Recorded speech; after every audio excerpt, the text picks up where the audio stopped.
Assalamualaikum warahmatullahi wabarakatuh.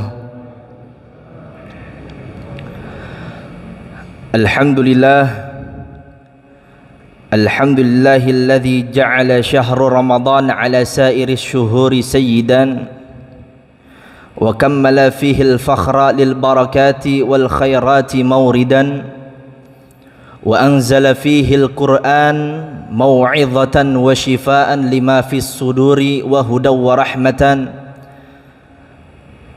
wa ashhadu an la ilaha illallah wahdahu la syarika lah wa ashhadu anna sayyidana Muhammadan abduhu wa rasuluh la nabiyya ba'dah. Allahumma fasalli wa sallim wa karrim wa majjid wa azzim ala sayyidina Muhammadin wa ala alihi wa sahbihi ajma'in. Amma ba'du, rabbi shrah li sadri wa yassir li amri wahlul 'uqdatam min lisani yafqahu qawli. Allahumma la ilma lana illa ma 'allamtana innaka antal alimul hakim wa la fahma lana illa ma fahamta innaka antal azizul hakim wa la hawla wa la quwwata illa billahil aliyyil azim. Nawaitu at-ta'alluma wat-ta'lim wat-tadhakkura wat-tadhkir wan-naf'a wal-intifa' wal-ifada wal-istifada wal-hatha 'ala tamassuki bi kitabillah wa sunnati rasulih wad-du'a ila al-huda wad-dalalah 'ala al-khair ibtigha'a mardatihi wa qurbihi wa thawabihi subhanahu wa ta'ala. Amin amin ya rabbal alamin. Ma'asyiral muslimin, jamaah Masjid Al-Mubarakah, beranjak kita melanjutkan dari pembacaan kitab tentang kajian fikih puasa di dalam kitab Al-Wajiz fi Ahkamis Siyam. Qala al-muallifu rahimahullahu ta'ala wa nafa'ana bi'ulumihi wa bi'ulumi syaikhihi wa bi'ulumikum fid dharaini amin. Qala radhiyallahu ankum. Di sini kita melanjutkan membahas tentang at-takhfifu amman akala nasiyan.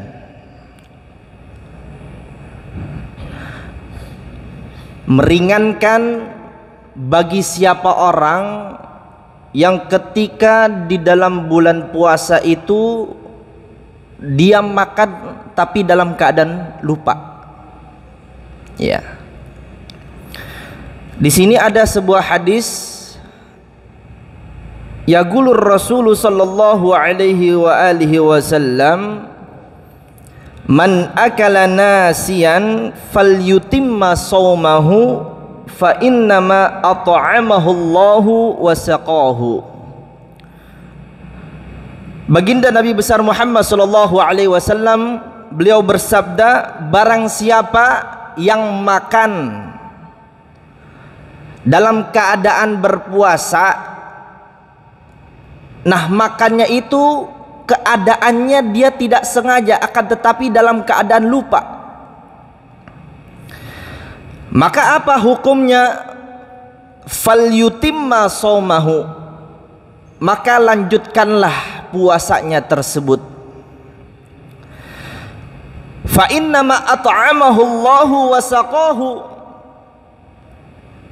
bahwasannya ketika hamba tersebut makan dalam keadaan puasa, makan dalam keadaan lupa ketika di dalam bulan suci Ramadan, itu bahwasannya Allah Subhanahu wa ta'ala sedang memberikan makanan dan minuman kepada hamba tersebut. Kita menggarisbawahi ini nasian, ya, dalam keadaan lupa, bukan dalam keadaan sadar. Ya. Fala tu'athirul muftirat kullaha idza waqa'at minas shaim halatan nisyan, maka tidak ada berefek yang membatalkan orang tersebut ketika makan dalam keadaan lupa atau minum dalam keadaan lupa. Ya. Wa hadzal hukmu minasyari' wadihun fin nasi. Dan hukum ini sudah jelas dari syariat tentang perkara orang yang makan lupa di dalam bulan suci Ramadan. Ini orang yang lupa. Nanti pembahasan selanjutnya beda sama orang yang salah kaprah.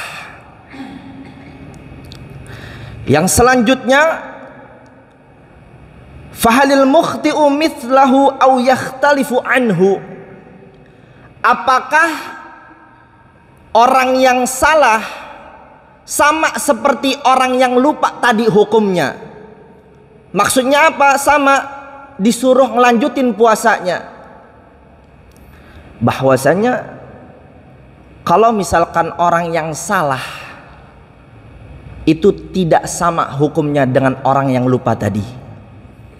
Dengan gambaran faman akhta'a fa'akala dhanan baqa'ul laili fabana naharan. Contohnya di sini menggambarkan si fulan itu makan dikiranya itu masih dalam waktu malam hari atau sebelum subuh. Ternyata ketika dia udah santap makanan tersebut dan dalam keadaan ragu tersebut, ketika keluar dari rumahnya itu matahari ternyata udah terbit. Ya, ini orang yang salah. Seharusnya dia mengecek terlebih dahulu apakah keadaannya sudah melewati daripada fajar, apakah masih dalam kondisi malam hari. Ini gambaran yang pertama. Au akala dhanan al-ghurub fabana annaha lam taghrub. Gambaran yang kedua, ini orang ngebet pengen buka puasa. Contohnya maghrib tuh jam 6:10. Jam 6:05 dia udah ngebet duluan nih. Dikiranya sudah masuk daripada waktu maghrib atau waktu iftar. Ternyata nih orang main makan aja dianggapnya sudah berbuka puasa, dengan meremehkan 5 menit setelahnya itu waktu maghrib, ternyata masih di luar daripada waktu maghrib tersebut. Walhasil, kedua gambaran orang ini, fa inna alaihil qada ala madhabina. Dari kedua gambaran ini, orang yang salah tidak mengecek situasi terlebih dahulu sebelum menghukumi daripada hukum tersebut, maka ia dijatuhkan hukum untuk mengqadha puasanya ketika hari itu, menggantinya setelah bulan suci Ramadan. Karena alasannya berbeda dengan orang yang tadi lupa. Kalau misalkan orang yang salah, li'annal mukhti muqassirun, karena orang yang salah kaprah ini ceroboh, tidak melihat daripada situasi. Padahal itu sudah jelas, tinggal keluar rumah dia mastiin saja apakah sudah pagi atau udah buka puasa. Ini orang malah ceroboh. Seharusnya udah pagi, dia serobot yang namanya makan atau minuman. Ternyata belum iftar, belum buka, malah dia buka duluan. Ini salah satunya yang membuat orang yang salah kaprah tersebut dikenai hukum qadha, nanti diganti setelah bulan suci Ramadan. Li'annahu matlubu minhul ihtiyat fatarakahu. Karena yang diminta ketika orang berpuasa itu untuk berhati-hati sifatnya. Bahkan ketika waktu imsak pun, tilka hududullahi fala taqrabuha, itu batasannya Allah Subhanahu wa taala, maka jangan engkau dekati batasan tersebut. Waktu imsak 5 menit, kalau misalkan kita bisa hindari, udah kita stop. Bukan dari imsak tersebut kita sudah menahan, bukan. Sebenarnya waktu imsak kita masih bisa makan atau minum, tapi waktu tersebut dipergunakan untuk berhati-hati. Ya. Mungkin ada dari kalangan selain kita yang membahas bahwasannya imsak tersebut sudah dikatakan harus menahan daripada segala hal yang membatalkan puasa. Bukan. Hanya diingatkan untuk berhati-hati. Ya. Bi khilafin nasi fa innahu la dzanba lahu wa la ikhtiyara faftaraqa. Berbeda dengan orang yang tadi lupa. Kalau orang yang tadi lupa itu otomatis fa innahu la dzanba lahu, tidak mendapatkan dosa. Wala ikhtiyara, karena dia tidak bisa memilih. Maka berbeda hukumnya dengan orang yang salah. Kalau orang yang salah, dia itu masih bisa memilih. Memilih untuk apa? Ikhtiar, memastikan apakah itu sudah buka, apakah itu sudah pagi, dia masih bisa milih. Tapi kalau misalkan orang yang lupa, ya emang dikasih lupa oleh Allah Subhanahu wa taala, dan itu salah satu diberikan kenikmatan berupa makanan dan berupa minuman dari Allah Subhanahu wa taala. Ini bedanya orang yang lupa sama dengan orang yang salah. Dilanjutkan, syaraitus shaum, syarat-syarat berpuasa. Lis-shaumi syaraitu lil wujubi wa syaraitu lis-sihhati. Bagi puasa itu ada syarat-syarat wajib, ada juga syarat-syarat sah. Amma syaraitul wujubi fa thalathatun faqat. Adapun syarat-syarat wajib itu ada 3. Nah, ini kita harus perhatikan juga. Ya, syarat-syarat wajib dan syarat-syarat sahnya orang dalam keadaan berpuasa. Yang pertama, syarat wajib tersebut ialah al-islamu. Pak, ini kita semua beragama agama Islam apa kagak? Agama Islam.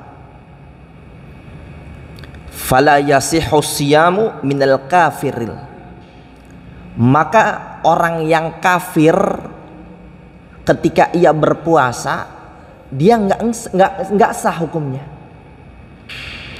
karena bukan menjadi syarat wajibnya bagi orang kafir untuk melaksanakan yang namanya puasa. Ini yang orang kafir. Wa kadzalikal murtad wal iyadzu billah. Begitupun orang yang murtad. Murtad baik itu dengan ucapannya, murtad itu dengan perilakunya, murtad, mohon maaf, dalam menista agamanya. Apapun yang menjadikan orang tersebut keluar dari agama Islam. Wa in shoma fala yasihhu minhu siyam qabla an ya'uda ilal Islam. Orang yang murtad, contohnya hari ini naudzubillah ada si fulan murtad. Siang hari dengan ucapannya sendiri ia sudah keluar semisal dari ajaran agama Islam. Ketika ia berpuasa di siang hari tersebut, maka puasa hari tersebut tidak dihitung sampai benar-benar orang yang murtad tersebut kembali masuk ke dalam ajaran Islam. Contohnya dia 2 hari tuh ngerasa dirinya itu keluar dari ajaran agama Islam, maka 2 hari tersebut nanti ia harus qadha setelah bulan suci Ramadan. Kalau misalkan dalam 2 hari ini dia sudah sadar dan kembali memeluk ajaran agama Islam. Akan tetapi selama murtadnya itu berdawam, masih berkelanjutan 5 hari, 6 hari, 7 hari, naudzubillah sampai akhir daripada bulan suci Ramadan, maka ketika di akhir pada bulan suci Ramadan ia sadar kembali memeluk ajaran agama Islam, tinggal hitung berapa selama yang ia murtad di dalam bulan puasa tersebut. Orang kafir dan orang yang murtad, syarat wajib yang pertama ialah Islam, maka ia tidak termasuk di dalam wajibnya berpuasa.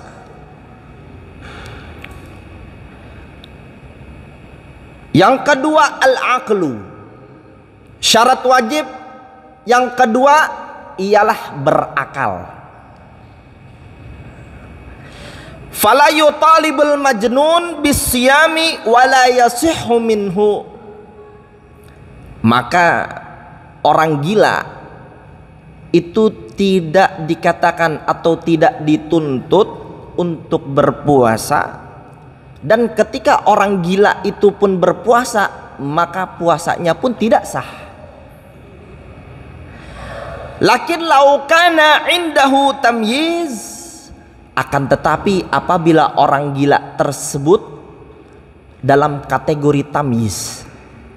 Tamyiz ini kalau di dalam fikih, kitab fikih yang lain, artinya itu ada yang di dalam kitab Yaqutun Nafis ada yang mengatakan orang yang tamyiz itu bisa membedakan mana yang kanan, mana yang kiri, mana yang halal, mana yang haram.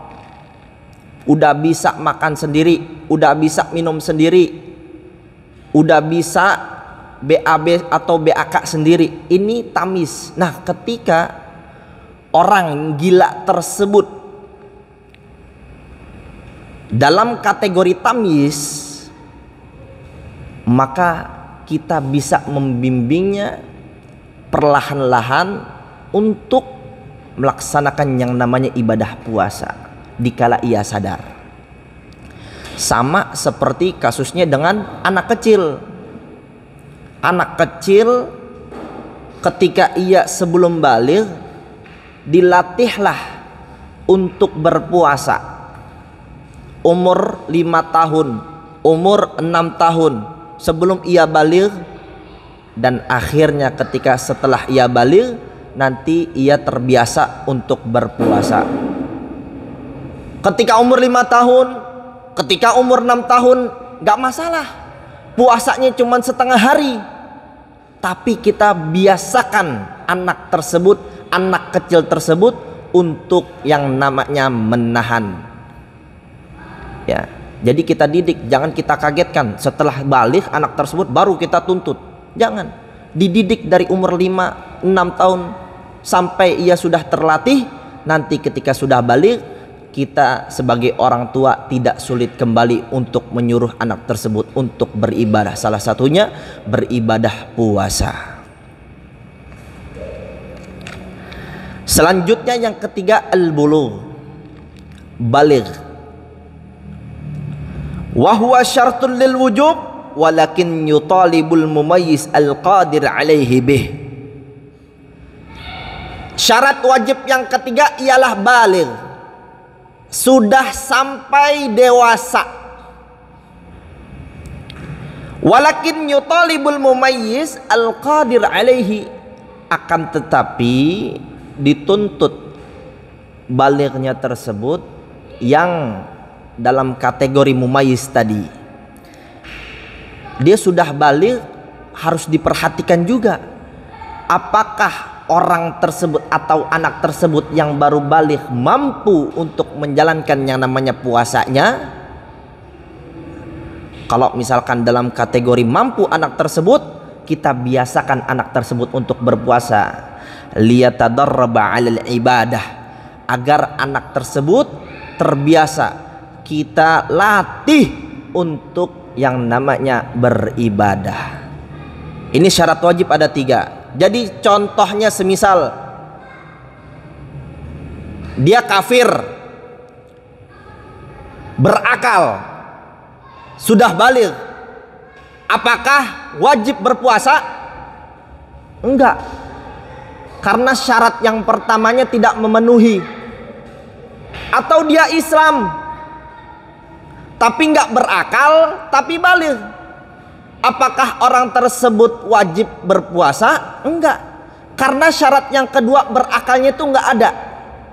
Begitupun yang ketiga, agamanya Islam berakal tapi dia belum balik, akan tetapi disunnahkan, dianjurkan untuk anak-anak kita yang belum dalam kategori balik untuk melatih mereka semua melaksanakan ibadah puasa atau ibadah-ibadah sholat yang lainnya ya. Dan yang terakhir, yang tadi itu syarat wajib dan ini syarat sah. Bisa kita bedakan antara syarat wajib dan syarat sah. Wa amma syurutul baqiyah lis-sihah wa amma syaraitus sihah faminha al-islam wal aql. Syarat sah pun itu yang pertama Islam juga, dan yang kedua juga berakal. Lalu ditambahkan syarat yang ketiga, an-naqa'u 'anil haidi wan nifas, suci dari haid dan nifas ya. Wa huwa wajibun 'alaihinna, wajib ketika seorang perempuan dalam keadaan haid dan nifas itu sebenarnya wajib untuk berpuasa, tapi ia tidak sah puasanya. Makanya dalil wajibnya ia puasa, makanya disuruh ganti nanti setelah bulan suci Ramadan. Dengan dalil apa? Kana yusibuna dzalika fanu'maru biqada'is shaum wala nu'maru biqada'is shalah.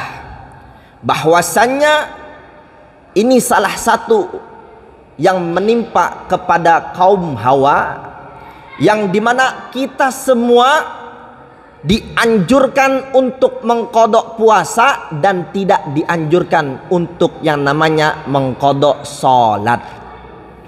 Jadi perempuan-perempuan sholat mah dia nggak dikodok kalau misalkan dalam keadaan haid, akan tetapi dalam keadaan puasa dia haid, maka puasanya tersebut ketika setelah bulan suci Ramadan ia ganti yang ia telah tinggalkan selama bulan suci Ramadan. Kurang lebihnya mohon maaf. Mungkin ada pertanyaan? Ya. Jazakumullah khairan katsira, jazakumullah ahsanal jazaa. Jadi ketika seseorang ingin memenuhi daripada bahan makanan pokoknya untuk menyantap daripada hidangan, baik itu ketika ia sahur maupun ketika ia berbuka atau iftar, akan tetapi makanan atau hidangan tersebut dihasilkan dari harta atau mengutang ya, begitu ya Pak Haji. Ini bisa menjadi dua gambaran.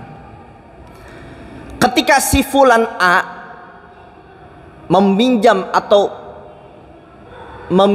harta atau uang kepada si fulan B kerabatnya, saya mau minjam uang untuk kebutuhan saya ketika nanti saya ingin sahur, berhutang nih.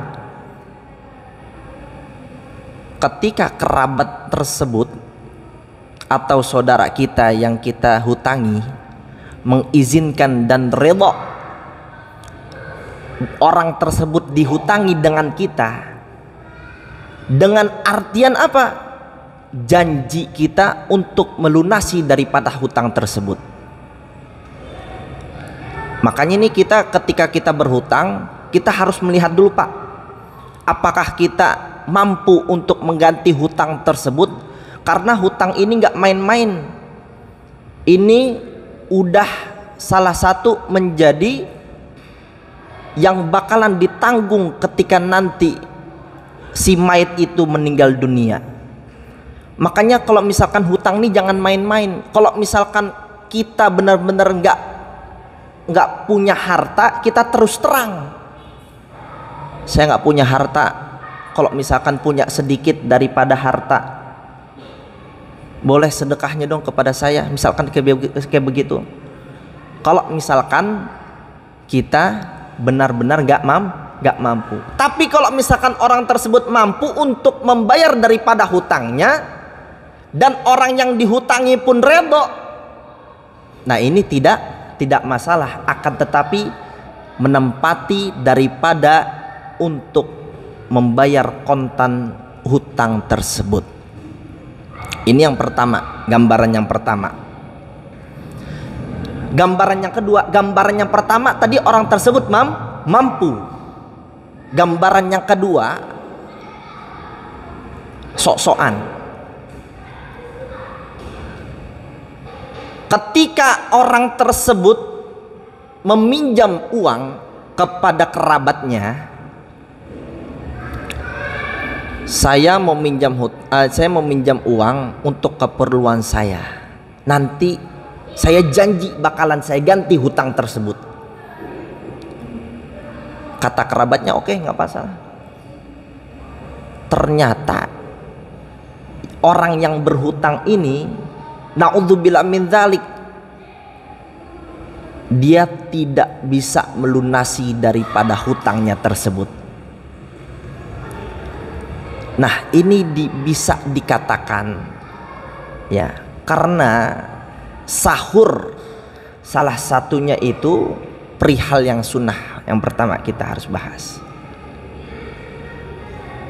masalah hutang. Ini hakul adami antara manusia dengan manusia yang lainnya. Kalau misalkan kita bisa selesaikan dengan baik-baik, dengan tanpa membawa yang namanya perihal-perihal agama, ini puasa kita insya Allah aman saja. Akan tetapi kalau misalkan dibiarin saja utang tersebut, biasanya orang utang enteng, ketika ditagih malah yang ngotot. Kadang kita juga yang dihutangi kadang nggak enak untuk meminta hutang tersebut. Seharusnya orang yang berhutang itu sendiri harus tahu diri. Nah, inilah salah satunya, jangan kita bermain-main di dalam perihal hutang piutang. Kalau misalkan kita sanggup untuk bayar, kita katakan kita hutang. Kalau misalkan kita tidak sanggup untuk berhutang, kita setidaknya meminta sedikit untuk kita mengganjal daripada sahur kita contohnya, atau iftar kita. Karena yang kita khawatirkan ini kan di dalam puasa ini mudha'afah, ganjaran semuanya itu amalan dilipat gandakan. Fa innahu li wa ana ajzi bih. Allah Subhanahu wa taala sendirilah yang mengganjar bagi siapa orang yang beramal amalan baik selama di dalam bulan suci Ramadan. Maka dari itu kita jangan sampai salah gunakan bulan Ramadan ini dengan amalan atau ibadah-ibadah yang salah. Kalau misalkan hutang, kita selesaikanlah hutang tersebut. Kalau misalkan kita gunakan harta tersebut untuk sahur, kita gantilah harta tersebut. Agar apa? Agar ibadah kita semua lancar, agar ibadah kita semua diterima oleh Allah Subhanahu wa taala. Yang kita khawatirkan apa? Puasa kita dari pagi sampai malam, nahan makan, nahan minum, nahan segala macam yang kita tahan dari segi panca indera. Akan tetapi ternyata Allah Subhanahu wa taala tidak menerima puasa kita dari batin kita. Na'udzubillah tsumma na'udzubillah min dzalik. Kurang lebihnya mohon maaf. Mungkin ada lagi?